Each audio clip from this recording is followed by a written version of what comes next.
ரெண்டோட் சினியர்களுக்கு வணக்கம். இப்படியே போயிட்டு இருந்தா தனக்கான அங்கீகாரம் கட்டாயிடுமோ, தனக்கான இருக்கைகள் போயிடுமோ இப்படின்ற ஒரு அச்சம் அதிமுகவுக்கு நேர்ந்திருக்கு. பல கட்டத்துல கருத்து கணிப்புகள் அப்படின்றது வந்துட்டு தாங்க இருக்கு. ஆனா அதிமுகவை மட்டும் டார்கெட் பண்ணி ஏங்க இப்படி வருது அப்படின்னு பல பேர் என்ன பண்றாங்க, குழம்பிட்டு இருக்காங்க. நான் அப்பவே சொன்னேன் எடப்பாடி பழனிசாமி சார் கிட்ட, இது மாதிரிலாம் போக வேண்டாம், இவங்க கூட கூட்டணி வைக்க வேண்டாம், நம்ம பதவிக்கு ஆப்பு வந்துரும் அப்படின்னு. கேட்டாரா மனுஷன் இப்படின்னு அதிமுகவுல பல பேர் என்ன பண்றாங்க, குழம்பிட்டு இருக்காங்க. அப்படி அதிமுகவுக்கு நெகட்டிவா என்ன கருத்து கணிப்பு வந்து யாருடைய இருக்கைகள் பறிபோகும் அப்படின்றத ரொம்ப டீடைலா டமால் டுமில் பாலிடிக்ஸ்ல பார்க்கலாம் வாங்க.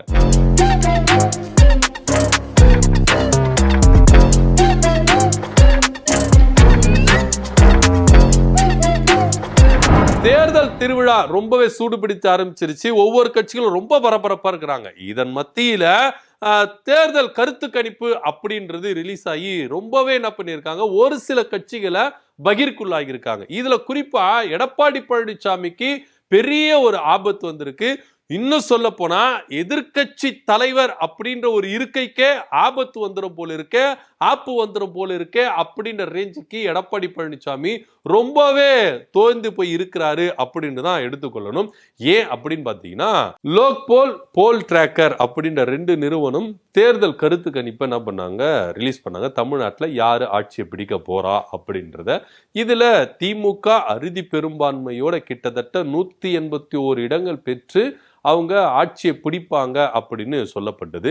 அதிமுக அதிகபட்சம் அவங்க 30-40 தொகுதி தான் வருவாங்க அப்படின்னு சொல்லப்படுது. இதுல நான் தனித்து பெரும்பான்மையா இடங்களை வென்று ஆட்சியை பிடித்து முதலமைச்சர் ஆகுவேன் அப்படின்னு எடப்பாடி பழனிசாமி ஒரு பக்கம் கனவு கண்டிருந்தாலும், இந்த இரண்டு கருத்து கணிப்புகளும் என்ன சொல்ல வருது அப்படின்றதான் இங்க பார்க்கணும். இதுல குறிப்பா விஜய் அவர்கள் 20% ஓட்டு எடுப்பாரு அப்படின்னு சொல்லப்படுது. விஜய் 20% ஓட்டு எடுப்பார் தானே அப்படின்னு சர்வசாதாரணமா கடந்து போயிட முடியாது. இவருடைய வாக்கு எதன் மூலமா யாருடைய வாக்குகளை பிரிக்கிறாங்க அப்படின்றதுதான் முக்கியமா பார்க்க வேண்டிய ஒரு விஷயமா இருக்கு. அதிமுகவின் வாக்குகளை பிரிக்கிறாரு விஜய் அப்படின்னு சொல்லப்படுது.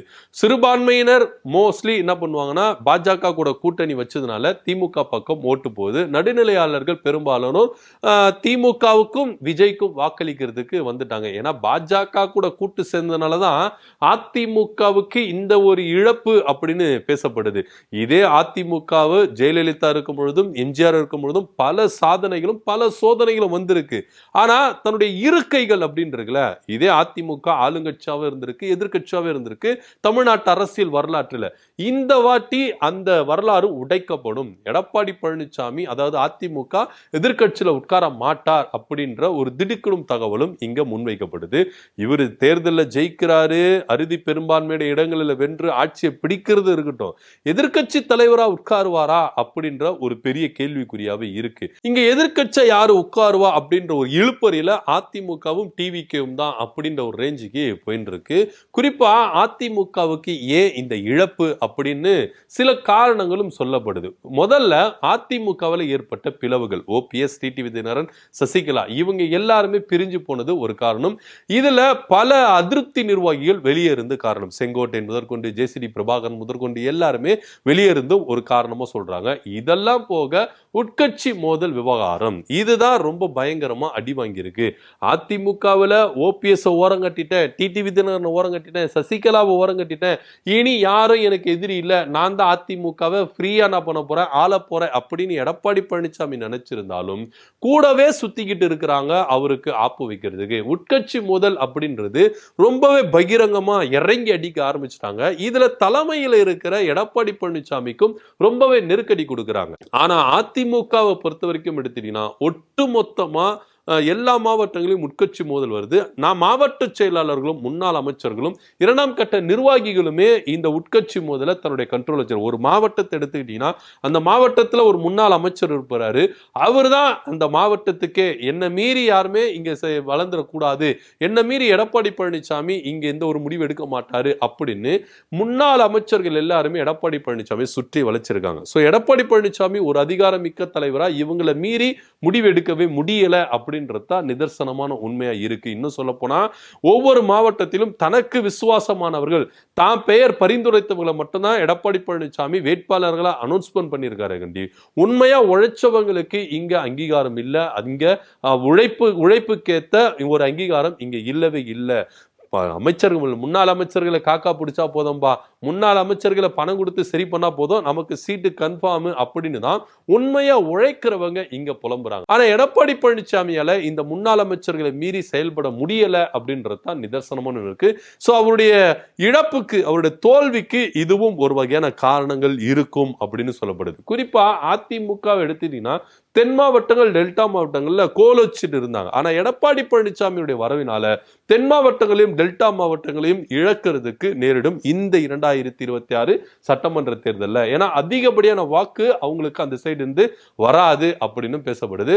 குறிப்பா டைரக்டா நீங்க எடுத்துட்டீங்கன்னா தேர்தல்ல தென் மாவட்டங்கள் டெல்டா மாவட்டங்கள் எடுத்தீங்கன்னா டிஎம்கே விசஸ் டிவிகே அப்படின்ற ரேஞ்சு தான் போட்டியில இருக்கு. அங்க களத்துல அதிமுக அப்படின்றது இல்லவே இல்லை அப்படின்றதா பல கருத்து கணிப்புகளும் இங்க சொல்லப்படுது. எப்படியா இருந்தாலும் எடப்பாடி பழனிசாமி ஆட்சியை பிடிக்கிறாரா இல்லையோ தன்னுடைய அதிகாரத்தின் பவரை எதிர்கட்சி தலைவரா உட்காருவாரா அப்படின்னு தான் இங்க கேள்விக்குறியாவே இருக்கு. உன்னிப்பா கவனிக்க வேண்டிய ஒரு விஷயமா இருக்கு. பல கருத்து கணிப்புகள் வரலாம். இதுல அதிமுகவுக்கு ஃபேவரா கருத்து கணிப்புகளும் எடுக்கிறாங்க, டிவிகேவுக்கு ஃபேவரா கருத்து கணிப்பிலும் எடுக்கிறாங்க, டிஎம்கேக்கு ஃபேவரா கருத்து கணிப்பிலும். ஒவ்வொரு கட்சியை சார்ந்தவர்கள் தனக்கு சார்ந்து அவங்க என்ன பண்றாங்க, கருத்து கணிப்புகள் எடுக்கிறாங்க. ஆனா ஒட்டுமொத்தமா கருத்து கணிப்புல வர வேண்டியது என்னவா இருக்கு அப்படின்னு பாத்தீங்கன்னா இங்க திமுக ஆட்சியை பிடிக்கும் அப்படின்றதுல தான் இருக்கு. இரண்டாம் இடத்துல யாரு வரப்போறா அப்படின்றது தான் இங்க ஒரு பெரிய கேள்விக்குறியாவே இருக்கு. அதிமுக சார்பில் எடுத்த ரகசிய சர்வே ரிப்போர்ட்ல கூட திமுக ஆட்சி பிடிச்சிரும், ஆனா எடப்பாடி பழனிசாமி ஆட்சியை பிடிப்பாரா இப்படின்ற ஒரு குழப்பமான சூழ்நிலை தான் எடப்பாடி பழனிசாமிக்கு அந்த சர்வே ரிப்போர்ட் போயிருக்கு. இதுல அதிமுகவில் பலர் உள்ளடிகள் வேலை பார்க்கலாம். கூட்டணி கட்சி தலைவர்கள் அம்மா மக்கள் முன்னேற்ற கழகமா இருக்கட்டும், பாஜகவா இருக்கட்டும், இவங்க எல்லாருமே அதிமுகவுக்கு உள்ளடி வேலை பார்க்கறதுக்கு வாய்ப்புகள் இருக்கு அப்படின்னும் அந்த சர்வே ரிப்போர்ட்ல ரொம்ப தெள்ள தெளிவா சொல்லுது.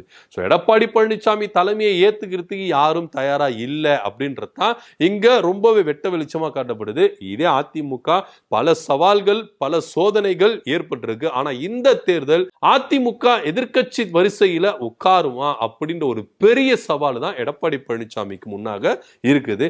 ஒருவேளை எடப்பாடி பழனிசாமி அறுதி பெரும்பான்மை இடங்களை பிடித்து முதலமைச்சர் ஆகிறாரோ இல்லையோ, குறைஞ்சபட்ச இடங்களை பெற்று எதிர்கட்சி தலைவரா உட்காரணும், அதுதான் அதிமுகவுக்கு அழகு. இதே அதிமுக ஆண்டும் இருக்கு, எதிர்கட்சி தலைவர்களும் இருந்திருக்கு. ஆனா அதிமுக வரலாற்றிலேயே எடப்பாடி பழனிசாமியால எதிர்கட்சி தலைமையில உட்கார்றதுக்கு அதிமுகவுக்கு தகுதியை இழந்துரும் அப்படின்னு இங்க பேசப்படுது.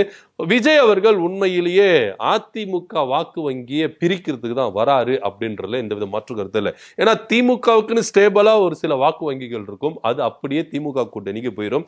இதுல சிறுபான்மையினர் வாக்குகள், தலித் வாக்குகள், இது எல்லாமே பாத்தீங்கன்னா திமுக கூட்டணி போறதுக்கு வாய்ப்பு இருக்கு. ஏன்னா எடப்பாடி பழனிசாமி பாஜக கூட கூட்டணி வச்சதுனால அந்த சிறுபான்மையினர் வாக்குகள் அவங்களுக்கு போறதுக்கு வாய்ப்பு இல்லை.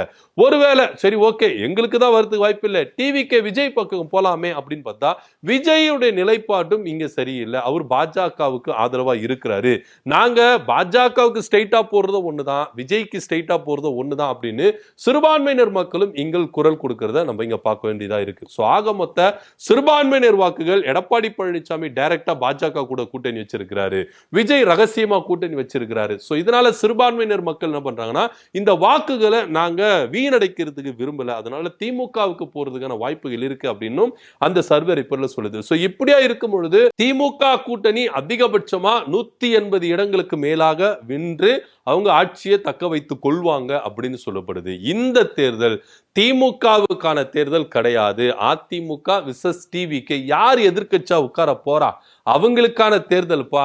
நீங்க ஆல்ரெடி ஃபர்ஸ்ட் இடத்துக்கு குவாலிஃபிகேஷன் ஆயிட்டாங்க, செகண்ட் இடத்துக்கு யாரு ரேஸ்ல ஓடு அப்படின்ற ரேஞ்சுக்கு தான் இந்த தேர்தல் இருக்கும் அப்படின்னு சொல்லப்படுது. ஆக மொத்த அதிமுக வரலாற்றிலேயே நடக்காத ஒரு விஷயம் எடப்பாடி பழனிசாமி நடத்தி காட்டுவாரா, இல்ல அந்த வரலாற்று சாதனையை மீண்டும் அதே இடத்துல நிலைநிறுத்துவாரா அப்படின்னு தான் பார்க்க வேண்டியதா இருக்குது. அதிமுக எதிர்க்கட்சி தலைமையில உட்காருமா உட்காராதா, அது எடப்பாடி பழனிசாமி கிட்ட தான் இருக்கு.